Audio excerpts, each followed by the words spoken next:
हाँ students, liquid यानी कि द्रवावस्था है ना। अब हम इसको डिफाइन कैसे करेंगे? तो लिक्विड को डिफाइन करने के दो पैरामीटर मैंने आपको बता रखे हैं, वॉल्यूम एंड शेप। वॉल्यूम मतलब होता है आयतन और शेप होता है उसकी आकृति यानी कि उसका आकार।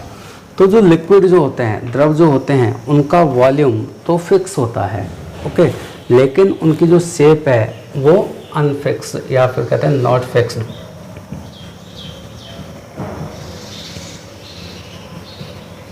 ये अनिश्चित होती है, मतलब आयतन निश्चित और आकार अनिश्चित।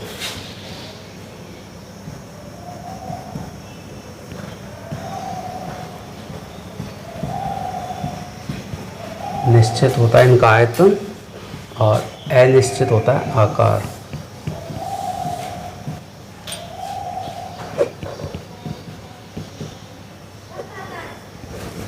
ठीक है बेटा, तो लिक्विड को आप किस तरह से डिफाइन करेंगे? पदार्थ की वह अवस्था जिसमें आयतन तो निश्चित होता है लेकिन आकार अनिश्चित होता है, उस अवस्था को हम कहते हैं द्रवावस्था। यानी कि state in which volume fix and shape is not fixed is called liquid state. ठीक है, मतलब वॉल्यूम तो इनका फिक्स होता है और शेप जो होता है वो इनका फिक्स नहीं होता है, अनसर्टेन होता है। कैसे? इसको हम एक एग्जांपल से एक्सप्लेन करें।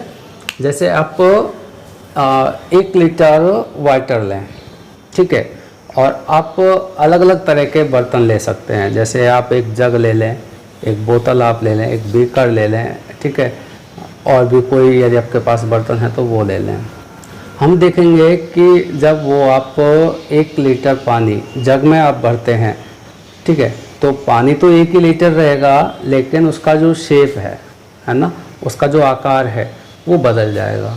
अब इस पानी को यदि आप किसी बीकर में ट्रांसफ़र करते हैं तब भी वाटर का वॉल्यूम तो 1 लीटर ही रहेगा, बट उसका जो शेप है अब वो बीकर का शेप हो जाएगा। इसी तरह से आप इसको जिस शेप के बर्तन में ट्रांसफ़र करोगे ये लिक्विड उसी का शेप ले लेता है, मतलब इसकी कोई खुद की फिक्स शेप नहीं होती है। ठीक है, लेकिन वॉल्यूम इनका फिक्स होता है, आयतन इनका फिक्स होता है।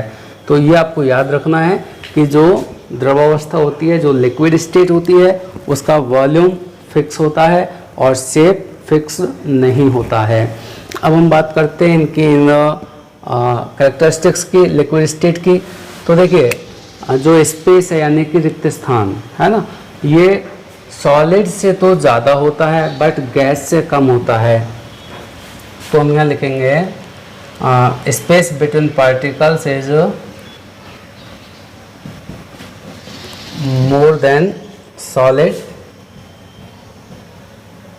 But less than gas. Okay, मतलब जो इनका जो स्पेस होता है, ब्लैंक स्पेस बिटवीन पार्टिकल्स, वो सॉलिड से तो ज़्यादा होता है और गैस से कम होता है।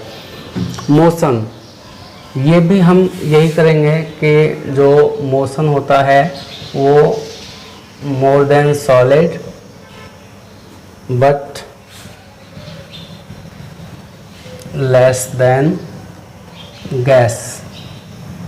मतलब जो पदार्थ के कण जो गति करते हैं, तो जो गतिशीलता है ना, वो गतिशीलता ठोस से ज़्यादा होती है और गैस से कम होती है। अट्रैक्शन, अट्रैक्शन यानी कि कणों के मध्य आकर्षण बल। ओके, तो जो आकर्षण बल होता है वो सॉलिड से कम होता है, तो less than solid but more than gas. Okay, तो ये जो लिक्विड होते हैं इनका जो थर्ड जो कैरेक्टरिस्टिक्स है अट्रैक्शन, इसमें आप देखिए कि जो अट्रैक्शन फोर्स होता है, जो आकर्षण बल होता है, वो सॉलिड से तो कम होता है क्योंकि ठोस में सबसे ज़्यादा आकर्षण बल होता है, और गैस से कम होता है क्योंकि गैस में आकर्षण बल बहुत कम होता है, नेग्लिजिबल होता है। ठीक है, कंप्रेसिबिलिटी, तो जो संपीड्यता है, मतलब इनको कंप्रेस किया जा सकता है कि नहीं किया जा सकता है, तो डेफिनेटली यस, लेकिन कंप्रेसिबिलिटी जो होगी वो सॉलिड से ज़्यादा होगी, गैस से कम होगी।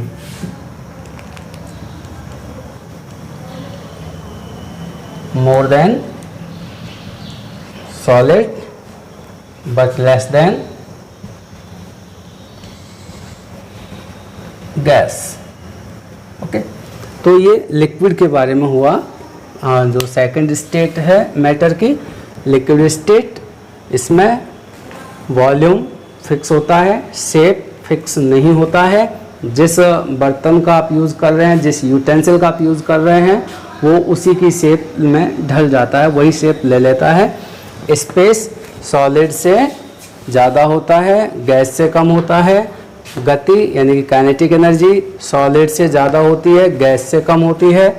आकर्षण, जो आकर्षण अट्रैक्शन, वो सॉलिड से कम होता है, गैस से ज़्यादा होता है।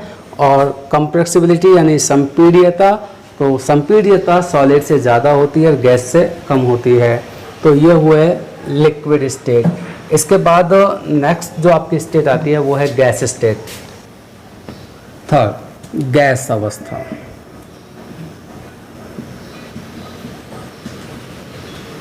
है ना, और गैस स्टेट, देखिए ये पदार्थ की तीसरी अवस्था है, यानी कि third state of matter is gas. इसको कैसे डिफाइन करेंगे? तो देखिए जो गैस जो स्टेट होती है उसमें ना तो वॉल्यूम फिक्स होता है और ना ही उसकी शेप फिक्स होती है, यानी कि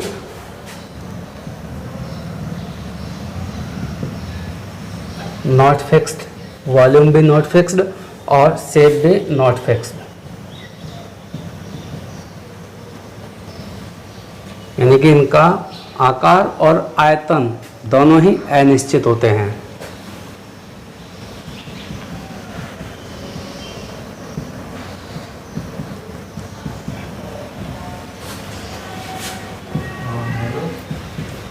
दोनों ही अनिश्चित होते हैं।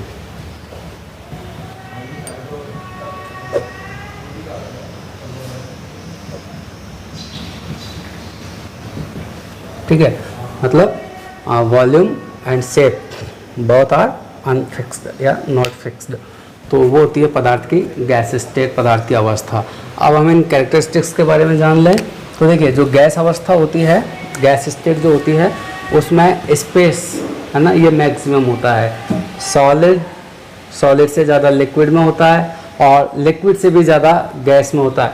तो हम कह सकते हैं कि space between particles in gas state is maximum. Maximum सबसे ज़्यादा होता है। ठीक है, पदार्थ की तीनों अवस्थाएं यदि हम उनकी तुलना करें, यदि इनका कंपेरिजन करें, तो सबसे ज़्यादा जो ब्लैंक स्पेस रहेगा, है ना, वो किस अवस्था में रहेगा? गैस अवस्था में रहेगा। इसके बाद मोशन, तो डेफिनेटली मोशन जो होगा वो भी सॉलिड और लिक्विड दोनों से ज़्यादा होता है। तो हम कह सकते हैं कि यहाँ भी ये मैक्सिमम होता है। जो काइनेटिक एनर्जी है वो भी मैक्सिमम होती है। अट्रैक्शन जो होगा वो बहुत कम होगा, है ना, क्योंकि जब स्पेस ज़्यादा है, मोशन ज़्यादा है, तो अट्रैक्शन एकदम कम होगा, बहुत ही कम होगा। तो इसको हम कह सकते हैं मिनिमम।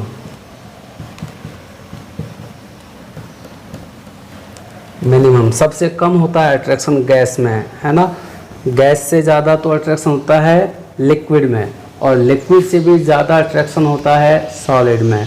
ठीक है, तो अट्रैक्शन की जब हम बात करते हैं तो ये मैक्सिमम होता है सॉलिड में और गैस में होता है मिनिमम। ओके, अब हम बात करें कंप्रेसिबिलिटी, संपीड्यता, तो ये भी इसमें मैक्सिमम होती है। तो ये 4 कैरेक्टरिस्टिक्स ऑफ गैस।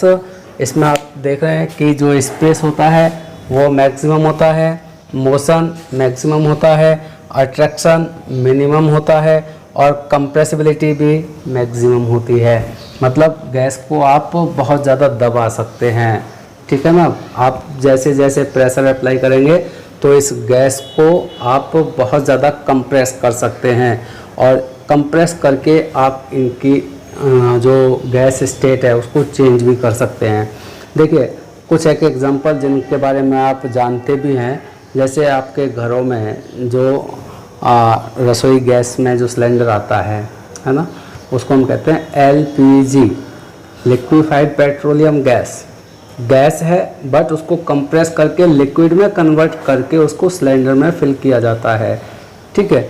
इसी तरह से CNG, कंप्रेस्ड नेचुरल गैस, उसको भी हम कंप्रेस करके सिलेंडर में भरते हैं ताकि उसके वॉल्यूम को कम किया जा सके और एक सिलेंडर में ज़्यादा गैस हम लोग भर सकें। इसी तरह से जो ऑक्सीजन गैस के जो सिलेंडर होते हैं, ठीक है ना, उनमें भी ऑक्सीजन को कंप्रेस करके भरा जाता है ताकि उस सिलेंडर में ज़्यादा ऑक्सीजन हम लोग भर सकें। तो कहने का मतलब ये है कि जो कंप्रेसिबिलिटी जो होती है, संपीड्यता का जो गुण होता है, ये सबसे ज़्यादा गैस अवस्था में पाया जाता है। तो ये हो गई आपके पदार्थ की 3 अवस्थाएं, ठोस, द्रव और गैस। हाँ, तो देखिए अभी स्टेट ऑफ मैटर, ओके, उसमें मैंने आपको बताया था कि सॉलिड, लिक्विड और गैस तीनों स्टेट होती हैं। अब हम बात करते हैं कि क्या पदार्थ की इन अवस्थाओं को आपस में बदला जा सकता है। क्या जवाब होगा आपका, हाँ या ना? क्या आप सॉलिड को लिक्विड में या लिक्विड को सॉलिड में या सॉलिड को गैस में या गैस को सॉलिड में कन्वर्ट कर सकते हैं? डेफिनेटली आंसर होगा यस, हाँ, बदला जा सकता है ना। बट कुछ कंडीशंस होती हैं कैसे हम लोग उनको बदलें, ठीक है। तो देखिए हम यहाँ पे जब बात करें पदार्थ की अवस्थाओं में परिवर्तन की या changing in states of matter की, तो यहाँ पे हम लोग किसी भी मैटर की स्टेट को चेंज करने के लिए 2 पैरामीटर होते हैं। या तो हम उनके तापमान में परिवर्तन करें, तापमान में परिवर्तन, है ना, टेम्परेचर को चेंज करें, या फिर दाब में परिवर्तन करें।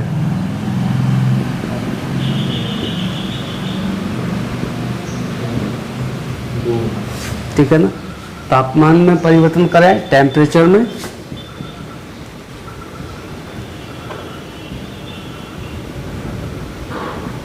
या फिर प्रेशर में। इनमें चेंज करके हम पदार्थ की अवस्थाओं को बदल सकते हैं, यानी कि ताप बढ़ा करके या कम करके और फिर दाब बढ़ा करके या कम करके हम पदार्थ की अवस्थाओं को बदल सकते हैं।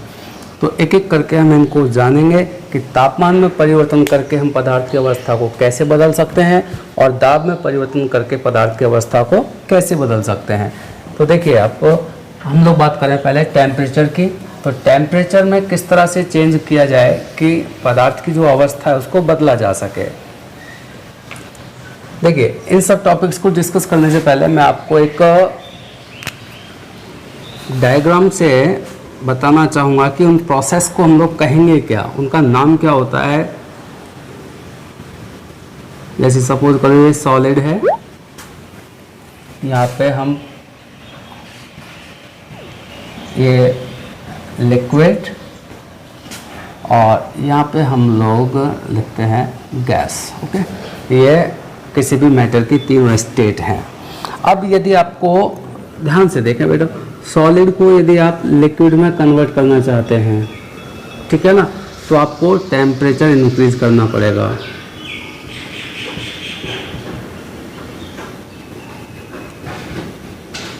सॉलिड को यदि लिक्विड में कन्वर्ट करना है तो टेम्परेचर आपको इंक्रीज करना पड़ेगा, ठीक है। और इसको हम कहते हैं, इस प्रोसेस को कहते हैं मेल्टिंग। मेल्टिंग है ना, यानी कि गलन, ओके। तो सॉलिड का लिक्विड में बदलना, conversion of solid into liquid, this process is called melting, okay। और इसके लिए टेम्परेचर को इंक्रीज किया जाता है। अब देखिए लिक्विड को यदि आप गैस में कन्वर्ट करना चाहते हैं, ओके, तो यहाँ भी आपको टेम्परेचर इंक्रीज करना पड़ेगा।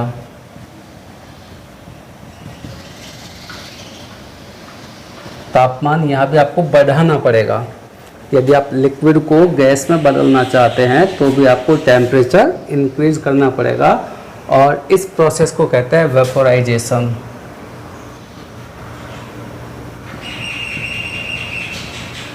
वेपोराइजेशन, वाष्पन, इस प्रोसेस को हम क्या कहते हैं? वाष्पन, ठीक है। और गैस को यदि आप लिक्विड में कन्वर्ट करना चाहते हैं, यदि आप गैस को लिक्विड में कन्वर्ट करना चाहते हैं तो इसके लिए आपको टेम्परेचर कम करना पड़ेगा।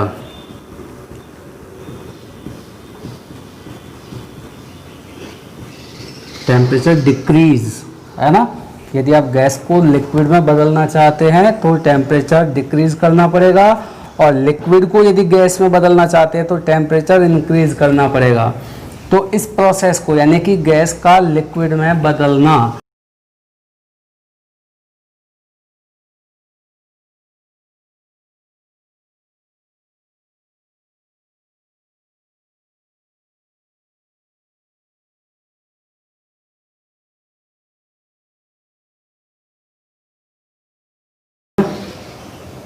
और लिक्विड को यदि आप सॉलिड में बदलना चाहते हैं, है ना, तो इस प्रोसेस के लिए हमें वही टेम्परेचर कम करना पड़ेगा।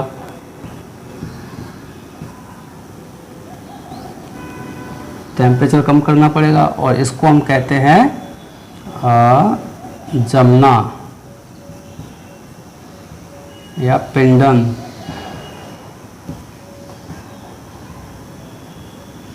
या फ्रीजिंग।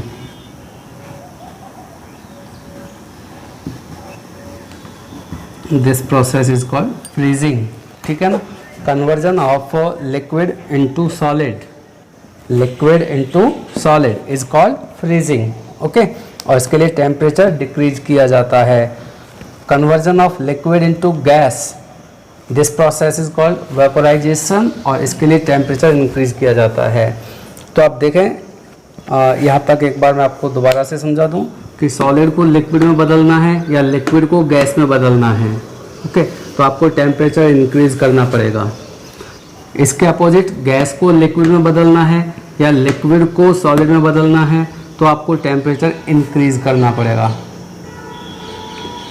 सॉरी, टेम्परेचर आपको डिक्रीज करना पड़ेगा, कम करना पड़ेगा, ठीक है।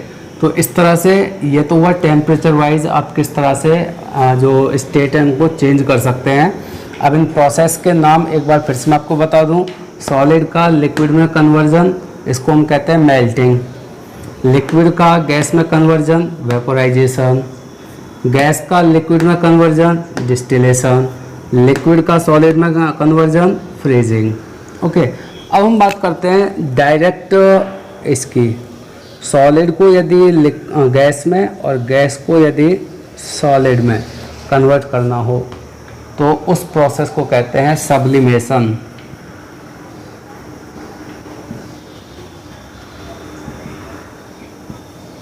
ऊर्ध्वपातन, ऊर्ध्वपातन।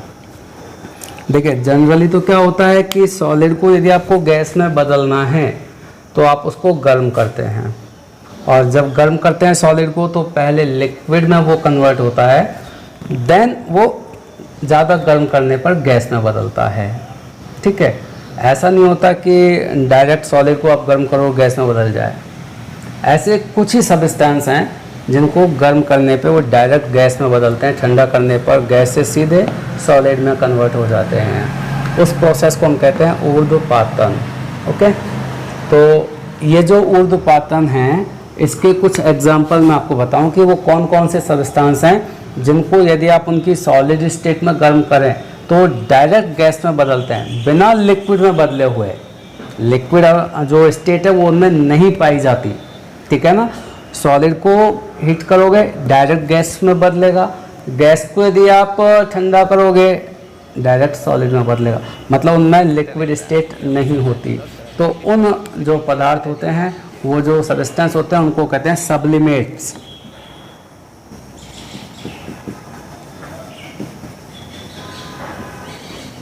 सब्लिमेट्स यानी कि ऊर्ध्वपातज पदार्थ। तो स्टूडेंट्स आपको समझ में आ गया होगा कि सब्लिमेट्स या ऊर्ध्वपातज पदार्थ क्या होते हैं।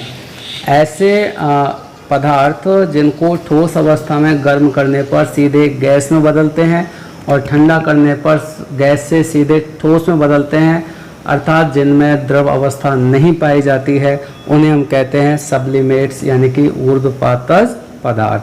इसके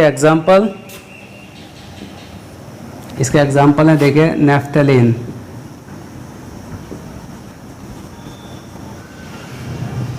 कपूर,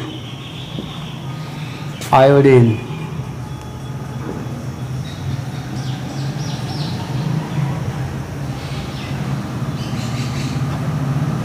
अमोनियम क्लोराइड,